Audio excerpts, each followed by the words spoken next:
lorsque l'on lit le Coran, on doit le lire avec l'intelligence. D'ailleurs, le Coran n'a été révélé que pour être pensé par les gens.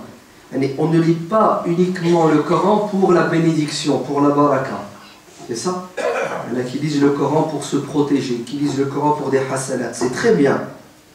Mais ce n'est pas l'objectif numéro 1 et essentiel de la lecture du Coran. L'objectif numéro 1 du Coran, c'est de nous éclairer pour que l'on pense comme Dieu veut que l'on pense. Et Dieu veut que l'on pense de manière posée, intelligente, utile, bénéfique pour soi et pour le reste des gens. Il y a un verset du Coran qui nous enseigne une règle fondamentale. Dieu dit « Et n'insultez pas les idoles qu'ils adorent en dehors de Dieu, car ils réagiraient en insultant Dieu par vengeance. » Vous avez compris?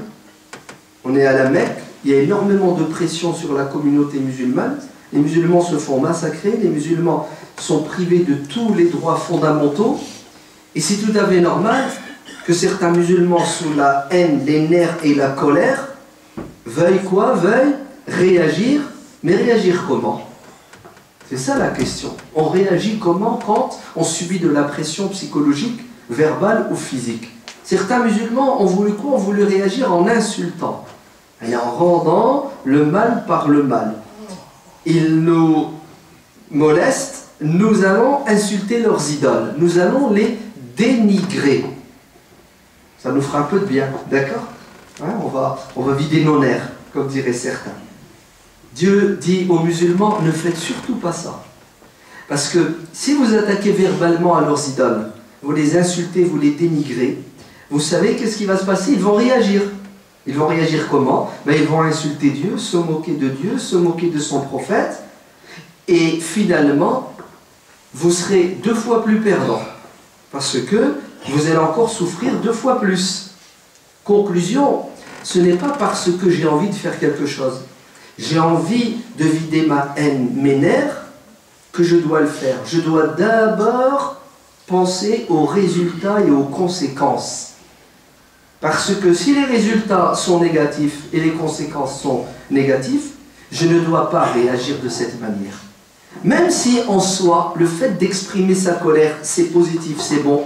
Le fait de dire tout haut qu'on en a marre, ça a des effets bénéfiques, mais les effets négatifs sont plus importants que les effets positifs. Le musulman, il doit toujours avoir à l'esprit une balance, peser le bien et le mal, le positif et le négatif, et il ne doit en aucun cas faire quelque chose qui va lui ramener plus de tort que de bien.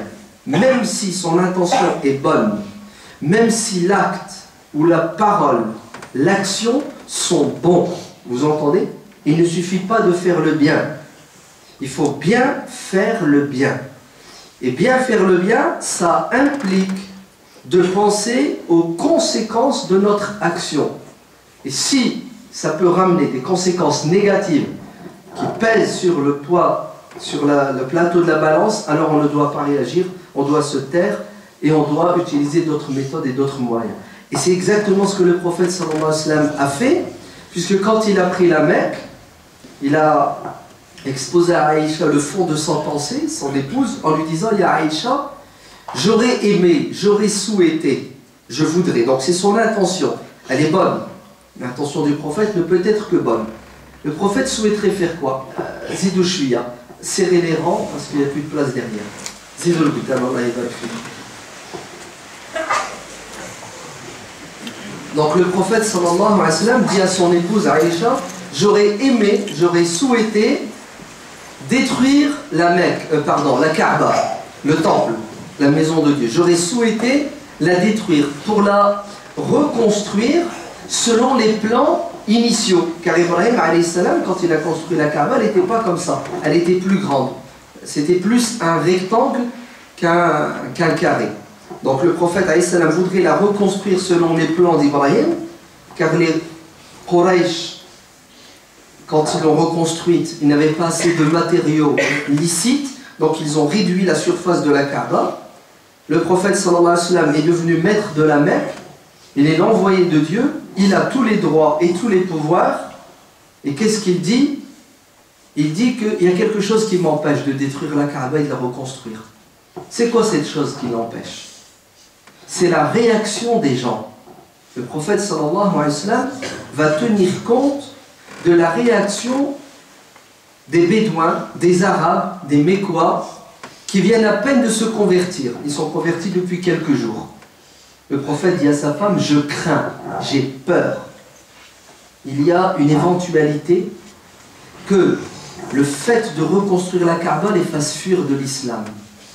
Parce qu'ils n'ont pas encore bien assimilé la religion, ils ne sont pas encore soumis totalement. Ils sont encore accrochés aux traditions de leurs ancêtres, à leurs habitudes. La Kaaba, elle est trop sacrée à leurs yeux, la forme est plus importante chez eux que le fond.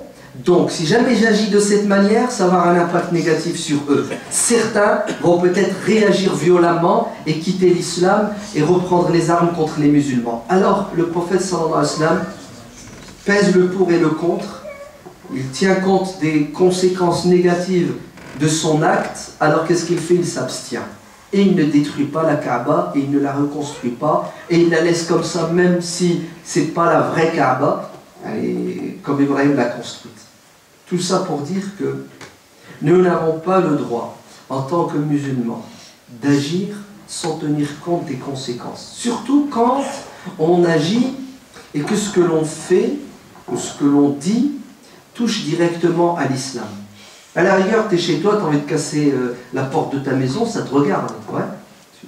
C'est un acte personnel qui ne concerne que toi. Mais, quand tu fais quelque chose qui a un rapport à l'islam, ça va avoir un impact, non pas sur toi uniquement, mais sur la communauté musulmane et sur l'image de l'islam. C'est pour cela, il y a plus de 20 ans, on a cessé de dire, et on cessera de le dire, à nos sœurs, Allah ibarak fikum, ça ne sert à rien de chatouiller le diable, ça ne sert à rien de le provoquer, parce que vous n'avez pas les moyens. De quoi? De vous défendre et de vous imposer dans la légalité. Alors Allah ibarak fikum, si en islam il y a deux avis, choisissez le plus simple. Peut-être au fond de vous-même vous êtes convaincu que l'autre avis est le vrai, mais sachez que votre vérité va avoir des conséquences négatives, non pas sur vous, mais sur la communauté musulmane et sur l'islam en lui-même. Car votre posture, votre positionnement va être utilisé et récupéré par les ennemis de l'islam, non pas pour vous faire du mal à vous, parce que, somme toute, si vous voulez déclarer la guerre au monde entier, allez-y, vous êtes libre de le faire, mais ne m'entraînez pas avec vous. Parce que, moi, j'ai pas envie de faire la guerre, et je ne suis pas prêt non plus, et j'ai pas les épaules. Et les musulmans ne sont pas en posture, en position, aujourd'hui, de répondre aux attaques. Alors, vous savez ce qu'il faut faire? Il faut désamorcer les bombes. Car il y a des gens qui nous mettent des mines. Pourquoi? Pour qu'on marche dessus et qu'on explose. Il ne faut pas leur donner le bâton pour nous frapper. Vous entendez? Il ne faut pas leur donner le bâton pour nous frapper. Parce que nous n'avons pas les épaules larges pour recevoir les coups. Moins on reçoit de coups, mieux c'est en ce moment. Et deuxièmement, il faut penser aux conséquences. Et les conséquences sont catastrophiques parce qu'ils vont utiliser les actes, les prises de position de certains musulmans qui dans l'absolu peuvent être vraies, peuvent être bonnes. Ce n'est pas le sujet de notre discussion. Le sujet de notre discussion c'est et après, tu as choisi cet avis, qu'est-ce que ça donne comme résultat, comme conséquence, en sachant que tu as un autre avis qui est plus souple, qui est plus abordable, qui est plus accessible et qui va donner moins de résultats négatifs. Conclusion, opte pour celui-là parce que tu n'as pas la possibilité de t'afficher, de t'imposer.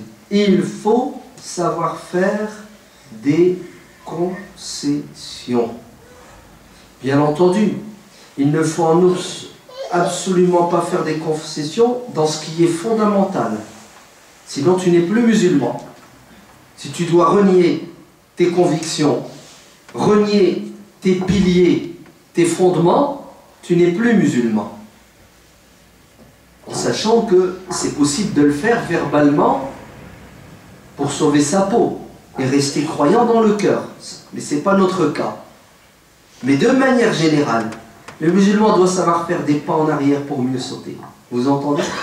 Il doit savoir faire des pas en arrière pour mieux sauter. Parce qu'il n'est pas en posture maintenant de sauter. Et ça, on le retrouve dans la vie du prophète sallallahu alayhi wa sallam. Le prophète a su négocier. Le prophète a su s'asseoir à la table de négociation avec ses ennemis. Et il a lâché du mot sur ce qui est lâchable. Vous entendez? Il a su faire des pas en arrière sur des choses secondaires. Pourquoi? Parce qu'il vise quelque chose de fondamental, quelque chose d'important. C'est le fameux traité d'Al-Hudaybiyah, où le prophète sallallahu alayhi wa sallam, Sulh al-Hudaybiyah, la trêve de l'Hudaybiyah, où le prophète va accepter de faire des concessions avec ses ennemis. Pourquoi? Pour atteindre un objectif majeur. Vous savez, c'est quoi l'objectif majeur que le prophète visait? C'est on fait la paix. Hein? On range nos épées. On arrête de se tirer dessus. Chacun est libre de croire en ce qu'il veut. La liberté d'expression, de circulation est garantie pour tout le monde. C'est tout ce que le prophète sallallahu alayhi wa sallam avait comme objectif dans ce traité. Mais pour atteindre cet objectif majeur, vous savez ce qu'il a fait? Il a cédé. Il a cédé sur 4 choses. Il a accepté de faire 4 pas en arrière. Et vous savez que ce n'est pas passé. Hein? Les compagnons n'ont pas compris. Sauf Abu Bakr radiallahu anhu. Lui, tout de suite, il a capté. Il a capté où le prophète allait. Mais Omar ibn al-Khattab était plein de nerfs. Et Omar ibn al-Khattab est le porte-parole de ceux qui réagissaient et qui ont réagi avec les sentiments. Hein? La colère, la haine. Pourquoi est-ce que on se rabaisse? Hakada, hein? Pourquoi, prophète, on se rabaisse? Anorti ad-daniya. Ad-daniya, c'est se rabaisser. Elle est prophète. On est dans la vérité. Nous avons raison. Ce sont eux qui ont tort. Pourquoi se rabaisse-t-on? Pourquoi est-ce qu'on fait des pas en arrière? Pourquoi est-ce qu'on cède? Vas-y, donne-nous le feu vert. Wallah, on les massacre tous. En fait, dit non, c'est pas l'objectif. Si tu les tues, ils vont aller en enfer. Moi, je veux pas qu'ils aillent en enfer, moi. Moi, je veux faire la paix avec eux, pour m'asseoir avec eux, pour discuter avec eux. Et peut-être que certains, après m'avoir entendu, ils vont devenir musulmans, ils iront au paradis. Ils seront heureux sur terre et dans l'au-delà. Pourquoi vous êtes aveuglés, vous, et vous voulez les envoyer en enfer? C'est de la folie, vous n'avez rien compris au message de l'islam. Vous me suivez? Là, le prophète sallallahu alayhi wa sallam a fait 4 pas en arrière. Et Omar ibn al-Khattab, radiallahu anhu, c'est ce qu'il dira? Il dira: je n'ai cessé depuis ce jour-là de jeûner et de libérer des esclaves pour que Dieu me pardonne. Dieu lui pardonne quoi? Il lui pardonne sa prise de position. Il était contre le prophète alayhi salam. Il n'a pas accepté ce que le prophète a fait. Pour lui, c'était perdre, signer le match perdant avant même de le jouer. Omar, il voulait régler le problème avec quoi? Avec ses muscles. Le prophète sallallahu alayhi wa sallam a réglé le problème avec la sagesse, avec l'intelligence, avec la patience, avec une stratégie. Et c'était quoi sa stratégie? C'était, il y a la majorité des gens, il y a nous, et entre nous, il y a des diables. Des diables invisibles et des diables visibles. Les diables invisibles, vous les connaissez. Les diables visibles, ce sont des êtres humains qui ne veulent pas qu'il y ait de la paix sur terre. Ce sont des êtres humains qui ne veulent pas que le message de l'islam gagne les cœurs des gens. Il y a des êtres humains qui sur terre ne veulent pas que les gens vivent avec leurs différences. Alors moi, prophète, je ne vais pas tomber dans le piège de ces diables. Parce que ça serait malheureux de perdre des millions de gens. Alors je vais quoi? Je vais arrondir les angles. Vous entendez? Je vais arrondir les angles. Je vais faire le dos rond. la tempête va passer, je vais me redresser et je vais travailler non pas en fonction des pressions des diables, je vais travailler en fonction de ma stratégie à moi. Ma stratégie, c'est quoi? C'est de rester musulman, de rester ferme sur mes principes, mes fondements, mon identité. En même temps, savoir être souple, malléable, savoir lâcher du mou quand il faut lâcher du mou. Pourquoi? Pour justement vivre avec le reste de mon peuple dans la paix. En 2 ans, ouvrez bien vos oreilles, entre l'année 6 et l'année 8 de l'Hégire, quand le prophète sallallahu alayhi wa sallam a désamorcé, quand le prophète a déminé le terrain que les shayatines avaient miné en Arabie, en 2 ans, hein, ouais, vous entendez? Les gens qui se sont convertis à l'islam ont été 20 fois plus nombreux que les gens qui se sont convertis en 19 années. C'est-à-dire, il est resté à la Mecque 13 ans, 6 ans à Médine avant le pacte de l'Hudaybiyah, 19 années.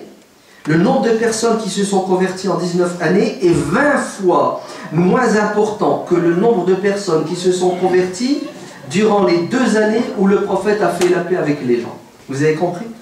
Ils ne veulent pas qu'il y ait de paix. Certaines personnes, hein, ils ne veulent pas. Et à la rigueur, c'est leur travail, les diables.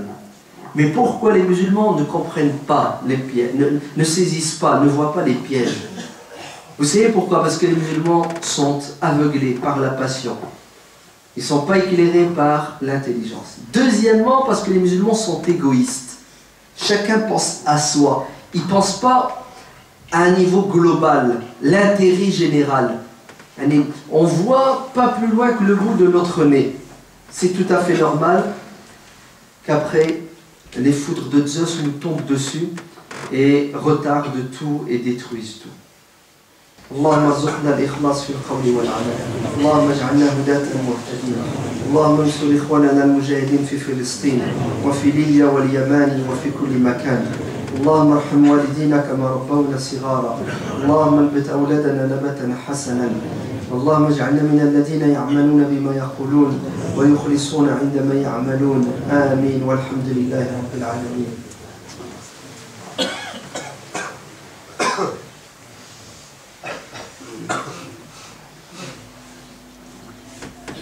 الحمد لله الذي بنعمته تتم الصالحات الحمد لله حمدا كثيرا طيبا مباركا فيه غير مكفي ولا مودع ولا مستغنى عنه ربنا.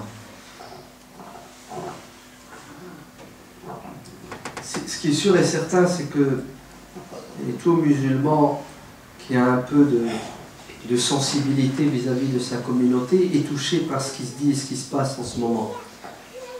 Certains même sont déstabilisés, ils ne savent plus quoi faire, ils sont perdus. Il faut garder la raison. Vous entendez? Un des pièges essentiels de l'ennemi, c'est justement de nous déstabiliser psychologiquement et physiquement et intellectuellement. Parce que celui qui est déstabilisé, il fait n'importe quoi. Et c'est ce qu'ils veulent. Ils veulent que l'on fasse n'importe quoi. Malakin, le musulman, il a assez de recul, il a surtout assez de lumière. Et la lumière, c'est quoi? C'est le livre de Dieu. D'accord? Allez. وَجَعَلْنَا لَهُ نُورًا يَمْشِي بِهِ بَيْنَ النَّاسِ. Il y a des gens qui sont morts et qui marchent, qui boivent, qui mangent, etc. Et il y en a qui sont vivants, non pas parce qu'ils boivent et ils marchent, non, parce qu'ils ont une lumière que les autres n'ont pas. Et cette lumière, c'est quoi son rôle? Elle lui permet de circuler parmi les gens.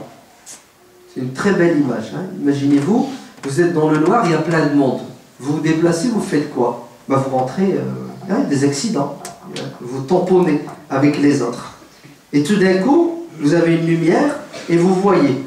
Donc vous marchez, il y a quelqu'un, hop, vous l'esquivez. Et Dieu dit que celui qui a cette lumière spirituelle, la connaissance, le Coran, dans la tête, dans l'esprit, il va réussir à quoi? À reconnaître les gens. les bons, les moins bons, les mauvais, les très mauvais, les amis, les ennemis. Et en fonction de cette lumière, et en fonction de cette capacité qu'il a de percevoir, qu'est-ce qu'il va faire? Il va s'adapter. Hein? Il va jongler, tout simplement. Et pour vivre sur Terre, il faut savoir jongler. D'accord? Donc, notre refuge, c'est quoi? C'est le livre de Dieu. Car il y a dedans, dans ce livre, la réponse à toutes nos questions. Ce problème, c'est qu'il faut le connaître. Bon, on est là pour ça, Inch'Allah. Ouais. Ne serait-ce qu'une fois par semaine, quand on se voit, une petite lumière avec un petit verset du Coran, à la fin de l'année, ça fait quand même 52 versets du Coran. Bon, on va quand même rater quelques jours, je suppose. Mais ça reste que, grosso modo, celui qui retient une leçon d'un verset du Coran et qui vit avec, alhamdulillah, en 100 ans, on aura réussi à faire tous les versets du Coran. Allah ibal fikoum, vous restez les meilleurs.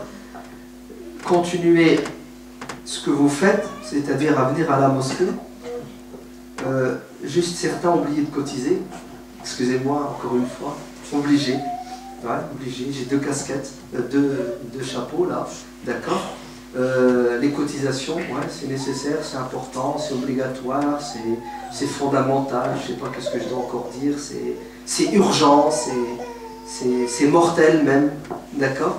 Parce que c'est impensable et inimaginable que l'on fréquente la mosquée quand on ne donne pas à la mosquée son dû. Et son dû, c'est quoi? C'est notre présence, notre comportement, mais c'est aussi une cotisation financière. Pourquoi? Pour la bonne gestion des affaires de notre mosquée. Barakallahu fikum. Rabbana atina fid dunya hasanatan wa fil akhirati hasanatan wa qina adhaban nar. Subhana rabbika rabbil izzati amma yasifun wa salamun ala al mursalin walhamdulillahi rabbil alamin.